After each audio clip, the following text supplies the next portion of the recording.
दोस्तों, कुछ दिन पहले मेरे एक बहुत अच्छे मित्र मुझसे मिलने आए और साथ में उनका बेटा जो 10वीं कक्षा में पढ़ता है वो भी उनके साथ में आया था। और वो मुझसे जब मिलने आए तो बेटे ने बहुत ही क्यूरियोसिटी के साथ मुझसे पूछा कि अंकल, क्या आप न्यूरोसर्जन हैं? क्या सच में आप ब्रेन की प्रॉब्लम्स का इलाज करते हैं? तो मैंने उससे कहा, हाँ बेटा, मैं न्यूरोसर्जन हूँ और डेली बेसिस पे मैं ब्रेन की प्रॉब्लम्स को सॉल्व करता हूँ। और दिन रात हमारे पास केसेस ऐसे आते हैं जहाँ पे लाइफ एंड डेथ की सिचुएशंस भी आती हैं।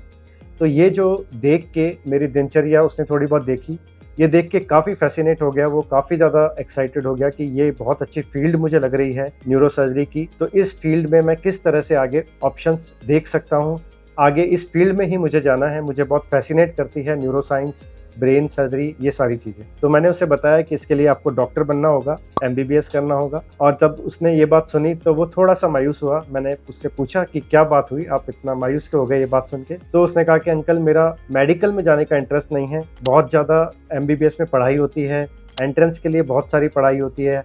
अभी नीट का एग्ज़ाम हालिया में हुआ था, वहाँ पे 25 लाख बच्चों ने एग्ज़ाम दिया था। तो इसी से पता चलता है कि कितना कॉम्पिटिशन है। तो ये बात सुन के मैंने उसे थोड़ा-सा सांत्वना दी और मैंने उसे बोला कि बेटा, ऐसे निराश नहीं होते।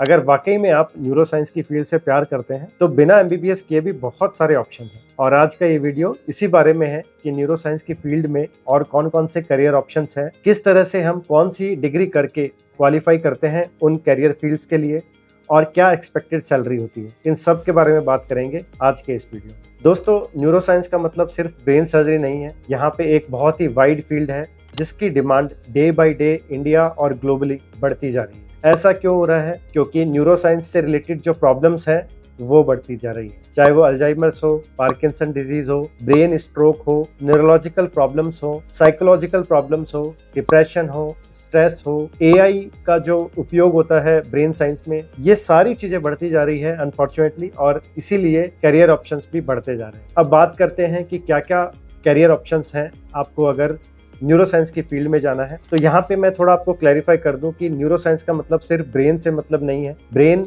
प्रॉब्लम्स के अलावा माइंड की प्रॉब्लम्स, साइकोलॉजी से रिलेटेड चीज़ें, neuro marketing, neuro research, neuro technology, neuro rehabilitation, ये बहुत सारी फील्ड इस न्यूरोसाइंस की फील्ड में आती है। तो इन सब में करियर ऑप्शंस अवेलेबल हैं, आप चूज कर सकते हैं। आपकी चॉइस पे डिपेंड करता है कि आप किस तरह से आगे अपना करियर परस्यू करना चाहते हैं। इसी को गाइड करते हुए आज का ये वीडियो हमने बनाया है। सबसे पहले बात करते हैं मेडिकल से रिलेटेड फील्ड्स की, मतलब जहाँ पे आपको एमबीबीएस एक मिनिमम क्वालिफिकेशन करनी ही होगी। एमबीबीएस के बाद ही आप न्यूरोसाइंस की फील्ड में आगे जा पाएंगे। हम यहाँ पे आपको उन फील्ड्स के बारे में भी गाइड करेंगे जहाँ पे मेडिकल नहीं करना होता, जरूरी नहीं होता कि एमबीबीएस करें। वो सारी चीजें भी हम डिस्कस करेंगे आगे इस वीडियो में। पहले बात करते हैं मेडिकल साइंस से रिलेटेड न्यूरोसाइंस में क्या ऑप्शन है उनके बारे में। सबसे पहले तो सबसे ज़्यादा जो बहुत ही फैसिनेटिंग लगता है, न्यूरोलॉजिस्ट या न्यूरो फिजिशियन, एक ऐसा डॉक्टर जो आपके नर्वस सिस्टम को ट्रीट करता है। पहले डायग्नोसिस बनाता है, बीमारी क्या है आपके लक्षण के अनुसार, और उसके बाद उसका ट्रीटमेंट करता है। तो न्यूरोलॉजिस्ट और न्यूरो फिजिशियन, इसमें आप कंफ्यूज मत होइए, दोनों एक ही चीज़ होती है।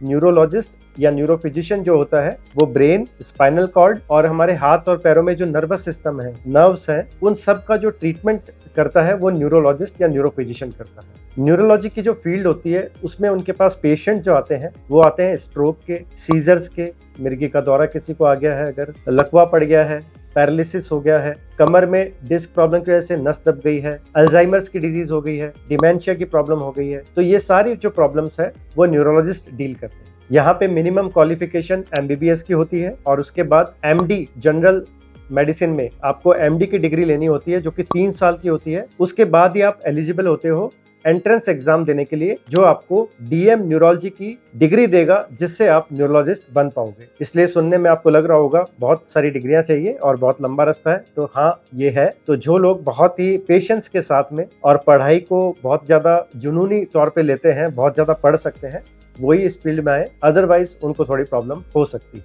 न्यूरोलॉजिस्ट की अगर सैलरी की बात करें तो ये एक ऐसा टॉपिक है जो बहुत वाइड है और बहुत सारी चीज़ों पे डिपेंड करता है। सैलरी किसी भी डॉक्टर की ऐसे फैक्टर्स पे डिपेंड करती है, जैसे कि वो कौन से सेटअप में काम कर रहा है, वो कौन से शहर में काम कर रहा है, वो इंडिया में काम कर रहा है या अब्रॉड काम कर रहा है, उसका एक्सपीरियंस कितना है, डीएम न्यूरोलॉजी की जो डिग्री होती है उस डिग्री के बाद भी क्या उसने कोई अलग स्पेशल फील्ड में कुछ फेलोशिप या और कोई डिप्लोमा किया है। इन सब चीजों पे डिपेंड करता है कि सैलरी कितनी होती है। एक रफ एस्टिमेट मैं आपको दे सकता हूँ, डीएम न्यूरोलॉजी के जस्ट बाद अगर फ्रेशर है, मतलब ज्यादा समय नहीं हुआ है डिग्री लिए हुए, 3 लाख से 4 लाख पर मंथ की नौकरी आराम से मिल सकती है, इसमें कोई डाउट नहीं है। जैसे जैसे आपका एक्सपीरियंस बढ़ता है, आपका स्किल बढ़ता है और आपका काम करने का जो कह सकते हैं कि पैशन है कि कितना काम करना है, उस पर डिपेंड करता है कि आप आगे जाके कितना ज़्यादा और अर्न कर सकते हैं। तो ये बात हुई न्यूरोलॉजिस्ट की। बात करेंगे न्यूरोसर्जन की, जो कि मैं हूँ एज ए न्यूरोसर्जन। ये सारे वीडियोस आप तक लेके आता हूँ, न्यूरोसाइंस के बारे में आज बता रहा हूँ। न्यूरोसर्जन और न्यूरोलॉजिस्ट में फ़र्क इतना होता है कि जैसा मैंने बताया, न्यूरोलॉजिस्ट या न्यूरोफिजिशियन नर्वस सिस्टम की बीमारियों को डायग्नोस करके दवाइयों से ठीक करते हैं, मेडिसिन से ठीक करते हैं। लेकिन जहाँ पे इन बीमारियों को ऑपरेशन करके ठीक करने की बात आती है, वहाँ रोल न्यूरोसर्जन का आता है। न्यूरोसर्जन जो है ऑपरेशन करके, सर्जरी करके ठीक करते हैं अपने पेशेंट्स को। इन बीमारियों में brain haemorrhages, brain tumours, disc problem की वजह से नस दबना, सिर में पानी भरना, जन्मजात रीढ़ की हड्डी में जो प्रॉब्लम्स होती है, मेनिंगोबाइलोसिल जिसे कहते हैं, ये सारी प्रॉब्लम्स आती है, इन्हें सर्जरी से ठीक किया जाता है। न्यूरोसर्जन बनने के लिए भी न्यूरोलॉजिस्ट की तरह ही एक लंबा प्रोसेस है। पहले एमबीबीएस, उसके बाद में आपको एमएस करना होता है जनरल सर्जरी में, जो कि 3 साल की डिग्री होती है, और उसके बाद आपको एमसीएच करना होता है, वो भी 3 साल का न्यूरोसर्जरी। और जैसा कि एमबीबीएस के लिए नीट का एग्जाम होता है, उसी तरह से नीट पीजी होता है after MBBS MS general surgery में जाने के लिए। और एमएस करने के बाद सुपर स्पेशलिटी में एंट्री के लिए भी एक एग्जाम होता है, वो भी फाइट करना होता है। उसके बाद आपको कॉलेज मिलता है एमसीएच न्यूरो सर्जरी की डिग्री करने के लिए। यहाँ पे अगर सैलरी की बात करें तो लगभग पैकेजेस वैसे ही होते हैं जैसा न्यूरोलॉजिस्ट के बारे में मैं बताया।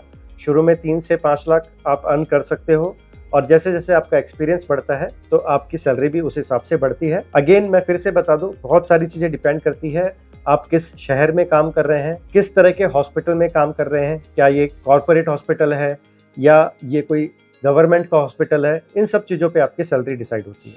मेडिकल फील्ड से रिलेटेड ही न्यूरोसाइंस में जो दूसरी फील्ड है जिसका नाम है साइकेट्री की फील्ड। साइकेट्रिस्ट जो होते हैं वो मानसिक बीमारियों को इलाज करते हैं। बहुत सारे कन्फ्यूजन भी होते हैं कि न्यूरोलॉजिस्ट क्या होता है, साइकेट्रिस्ट क्या होता है, तो ये भी शायद आपको आज क्लियर हो जाएगा इस वीडियो के माध्यम से कि साइकेट्रिस्ट जो होते हैं मानसिक बीमारियां, जैसे कि सीवियर डिप्रेशन किसी को हो गया है, स्किज़ोफ्रेनिया की बीमारी किसी को हो गई है, बहुत ज़्यादा ओसीडी की बीमारी अगर हो गई है, एंजाइटी बहुत ज़्यादा है, तो इन सब चीज़ों को साइकेट्रिक डॉक्टर मेडिसिन देके ट्रीटमेंट करते हैं।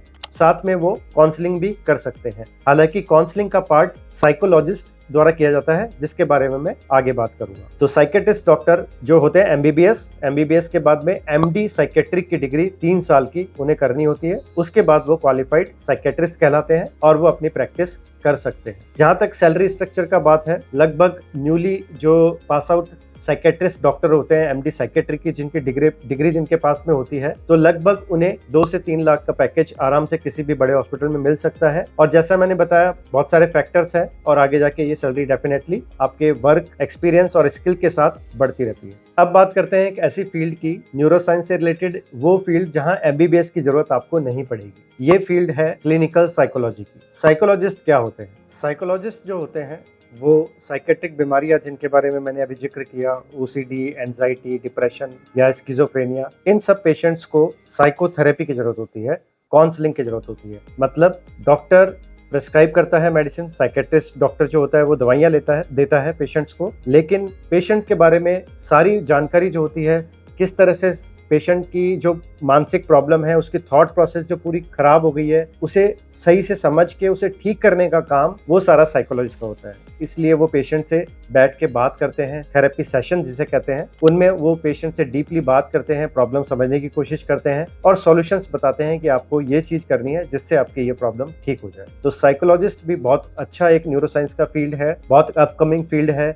बहुत सारी ऐसी इंडस्ट्रीज हैं जो अब साइकोलॉजिस्ट को रिक्रूट कर रही हैं। बहुत सारी मार्केटिंग में साइकोलॉजिस्ट को यूज किया जाता है कि मार्केटिंग में किस तरह से प्रोडक्ट को हम कस्टमर को क्रिएट कर सकते हैं, अवेयरनेस कस्टमर के दिमाग में साइकोलॉजी यूज करके। इसलिए साइकोलॉजिस्ट की फील्ड बढ़ती जा रही है। यहाँ पे जो क्वालिफिकेशन चाहिए वो सबसे पहले हमें ग्रेजुएशन करना होगा बीएससी, जिसमें साइकोलॉजी आपका सब्जेक्ट होना चाहिए, नहीं भी हो तो भी चलेगा लेकिन हो तो आपके लिए अच्छा है, और या फिर बीए या बीएससी बेसिक रिक्वायरमेंट है। और उसके बाद आपको एमएससी इन साइकोलॉजी या एमए इन साइकोलॉजी करना होगा। एमएससी और एमए इन साइकोलॉजी के बाद एमफिल ये जरूरी होता है क्लिनिकल साइकोलॉजी में करने के लिए, एमफिल की डिग्री। एमफिल की डिग्री के बाद आप क्वालिफाइड साइकोलॉजिस्ट बन गए हैं, लेकिन आपको प्रैक्टिस करने के लिए आरसीआई जो एक अथॉरिटी है, इससे आपको रजिस्टर कराना होगा। उसके बाद डेफिनेटली आप एक सर्टिफाइड साइकोलॉजिस्ट हैं और अपना जॉब कर सकते हैं। Initial salary 30 to 50,000 per month हो सकती है, और आगे जाके अगर आप एडवांस लेवल पे पहुंच गए हैं, एक्सपीरियंस आपका अच्छा हो गया है, तो डेफिनेटली आप 1 lakh to 1.5 lakh per month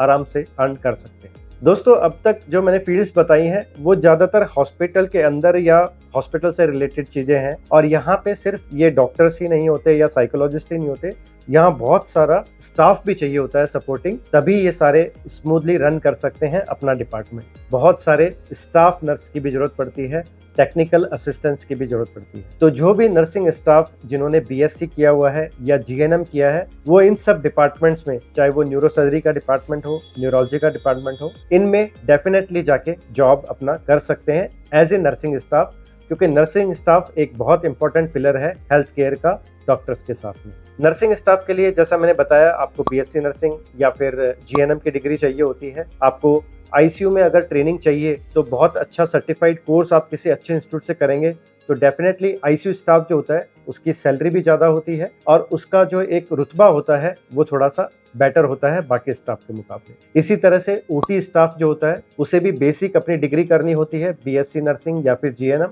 और उसके बाद ओटी टेक्नीशियन का एक डिप्लोमा कोर्स या डिग्री कोर्स करके वो ओटी में, ऑपरेशन थिएटर में, जहां न्यूरोसर्जन ब्रेन की सर्जरी कर रहे हैं, वहां पे वो डेफिनेटली अपनी सेवाएं दे सकते हैं, और इसके बदले उन्हें बहुत अच्छी सैलरी भी मिलती है। जब हम मेडिकल फील्ड की बात कर रहे हैं तो डेफिनेटली एक और करियर ऑप्शन न्यूरोसाइंस में आता है जो रिलेटेड है मेडिकल फील्ड से, वो है एज ए जूनियर डॉक्टर या रेजिडेंट डॉक्टर इन सभी डिपार्टमेंट में, चाहे वो न्यूरोसर्जरी का हो, न्यूरोलॉजी का हो या साइकेट्री का हो।